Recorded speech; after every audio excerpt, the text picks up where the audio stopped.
Next, we're going to be looking at a series of texts that are not from the peak period of Greek rhetoric, but instead are from the the Hellenistic or even the Roman period of rhetoric, but they're Greek in origin.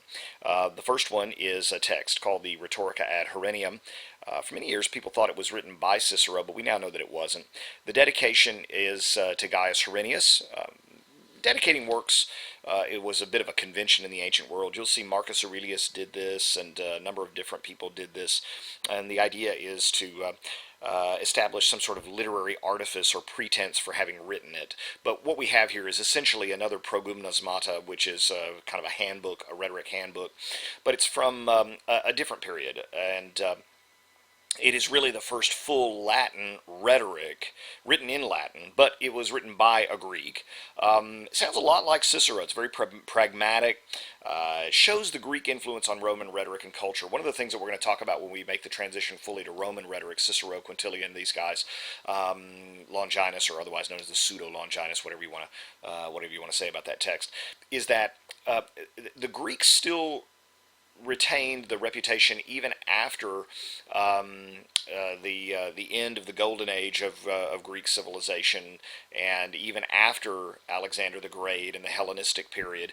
During the Roman Empire, Romans saw themselves as a great empire, a great civilization, but much of their culture was Hellenistic. I mean, to be educated in the Roman world meant to know Greek. And in fact, if you were an upper class person, you would have sent your son to Greece to study. Now, the reputation of Greece as a kind of a wild, hippie-like place. You send them off to Greece, and because they got to get the culture, they got to get the literature, the philosophy, the music, the art, all of that kind of stuff, and appreciation for the greater things. But there was always a sense among Roman aristocrats and upper middle class folks who could afford that sort of thing that, you just hope they don't come back with all these wild Greek ideas. You can send them off to Harvard or to Stanford or Yale or whatever, but you just kind of hope they don't come back with a bunch of crazy, wild-eyed, philosophical ways of looking at the world. We got to get them back to Rome, and we got to make them into pragmatists, because that's what Rome's all about. It's one of those blue-collar, pragmatic sorts of things. We've got an empire to run here, and we don't want them to all run off and become artsy-fartsy, right? But there was an acknowledgement throughout Roman history that however, in the Roman eyes, depraved the Greeks were, however sensualist and Epicurean the Greeks were, they had something, right, that the Romans felt that they never really had culturally, and so that's always the case. So Greece is still really where you go or where you send your child to get a great education, even in the Roman world.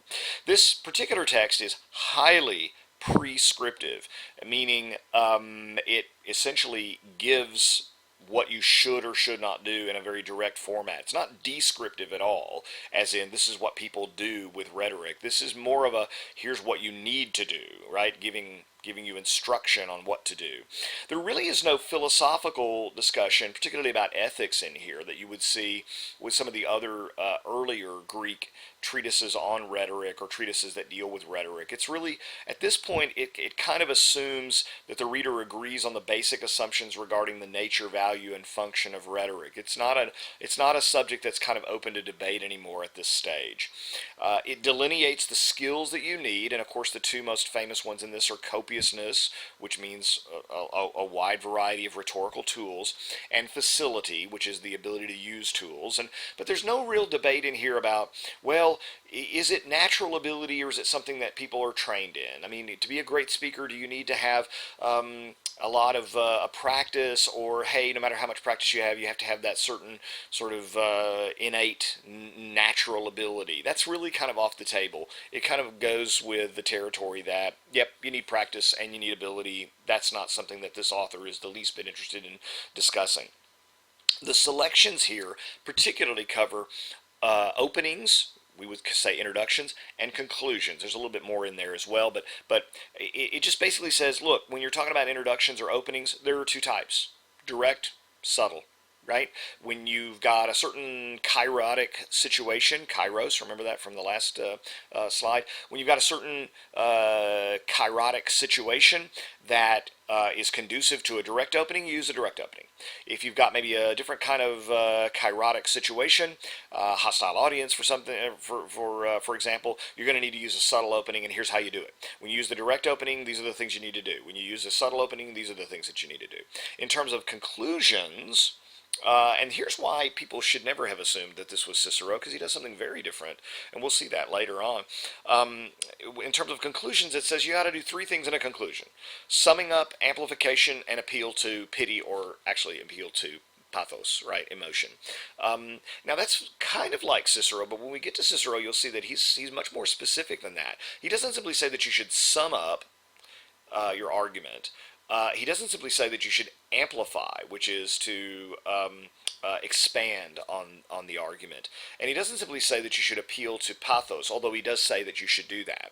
So when we get to Cicero, you'll want to kind of take a look at some of the elements here and see why it is that a lot of people thought that it was written by Cicero for many years.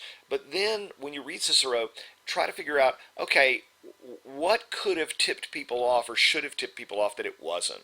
Okay?